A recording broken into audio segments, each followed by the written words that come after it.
Hello everyone, welcome to my channel. ఈరోజు మన channel first time చూస్తున్నారా? అయితే సబ్స్క్రైబ్ చేసుకోండి, బెల్ ఐకాన్ కొట్టండి, నోటిఫికేషన్స్ వస్తాయి. ఫుల్ వీడియో చూడండి, స్కిప్ చేయకుండా. ఎలా వచ్చిందనేది కామెంట్ చేయండి.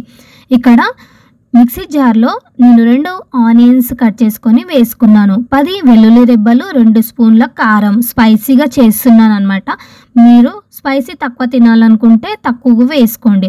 ఇలా పేస్ట్ చేసుకున్నాం కదా. ఇప్పుడు కడాయిలో ఆయిల్ వేసుకుందాము. 2 స్పూన్ల ఆయిల్ వేసుకొని హీట్ ఎక్కిన తర్వాత ఆవాలు జీలకర్ర వేసుకుందాం. అలాగే హింగు వేసుకోవడం మాత్రం మర్చిపోకండి. ఇలా పేస్ట్ కూడా వేసేసుకొని బాగా మగ్గనివ్వాలి. 2 రెబ్బలు కరివేపాకు, 1 టమాటో వేసుకొని బాగా మగ్గనివ్వాలి. మూత పెట్టేసుకొని టమాటాలు మెత్తబడినంత వరకు. ఇలా మెత్తపడినాయి కదా టమాటాలు. దీంట్లో పసుపు, సాల్ట్ ఇవి 2 వేసుకొని బాగా కలుపుకోవాలి. తోటకూర ఫ్రెష్గా కడుక్కొని సన్నగా కట్ చేసుకొని దీంట్లో వేసేసుకోవాలి. ఇలా ఒకసారి బాగా కలుపుకోండి.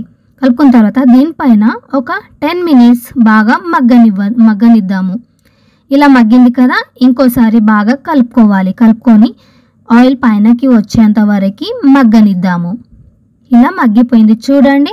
ఎంతో రుచికరమైన ఈ మసాలా కర్రీ. ఎప్పుడైనా ట్రై చేయకపోతే ఈ వీడియో చూసిన తర్వాత ట్రై చేయండి. ఎలా వచ్చిందనేది కామెంట్ చేయండి. ఈ వీడియో మీకు నచ్చినట్లయితే లైక్ చేయండి, షేర్ చేయండి, సబ్స్క్రైబ్ చేసుకోండి, బెల్ ఐకాన్ కొట్టండి. Thank you for watching. Bye bye.